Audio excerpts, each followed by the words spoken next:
தியானத்தில் இந்த தியானம் அது ஒரு தியானம், பல வகை தியானம் என்ற ஒரு முறையில் மனிதர்கள் குழப்பமடைகிறாங்க. நிறைய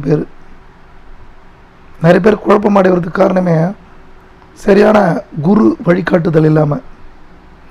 புத்த மதத்தில் என்ன சொல்கிறாங்கன்னா, தியானம் என்பது நீங்கள் புரிந்து கொள்ளக்கூடிய ஒரு விஷய ஞானமாக இருக்கக்கூடாது,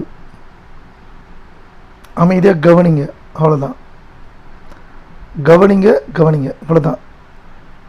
இதே நம்ம அருணகிரிநாதர், முருகப்பெருமான் அருணகிரிநாதரை பார்த்து சொன்னதாக ஒரு வார்த்தை, சொல் அற சும்மா இரு, வார்த்தைகளற்று வார்த்தைகளாக இரு. வார்த்தை என்பது என்ன? நம்ம மனசில் உதயமாகுது, கேட்டால், சிந்தித்தல், பார்த்தல், ஆராய்தல், இந்த மாதிரி அனுபவமான விஷய ஞானங்கள்லாம் சேகரிக்கப்பட்ட ஒரு மனநிலையை நீங்கள் கொஞ்சம் கொஞ்சமாக இழந்துட்டீங்கன்னா வெறுமை தான் இருக்கும் அப்படின்னு சொல்கிறாரு.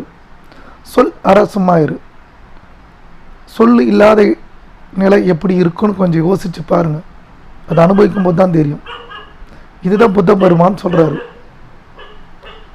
ரொம்ப அமைதியாகிருங்க, இயல்பாகிரு. அவரவர் வார்த்தைகள் ஏற்ற மாதிரி சொல்கிறாங்க. அங்கேயும் இதே வார்த்தை, இங்கேயும் ஒரே வார்த்தை. சொல்லார சும்மாயிரு, அங்கே சும்மாயிரு, எப்படி இருக்கே இயல்பாரு அப்படின்ற ஒரு வார்த்தையை நீங்கள் கொஞ்சம் புரிஞ்சுங்க ஆழமாக. தியானம் என்பது நமக்குள்ளே தான் இருக்குன்னு சொல்லாமல் சொல்கிறாங்க.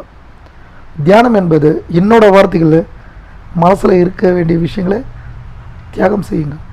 எதுவும் நம்ம எடுத்துன்னு வரல, எதையும் எடுத்துன்னு போகல. தூக்கத்தில் நம்ம கண்ட்ரோல் இல்லை மனம். கொஞ்சம் இதை புரிஞ்சுக்கொள்ளுங்க.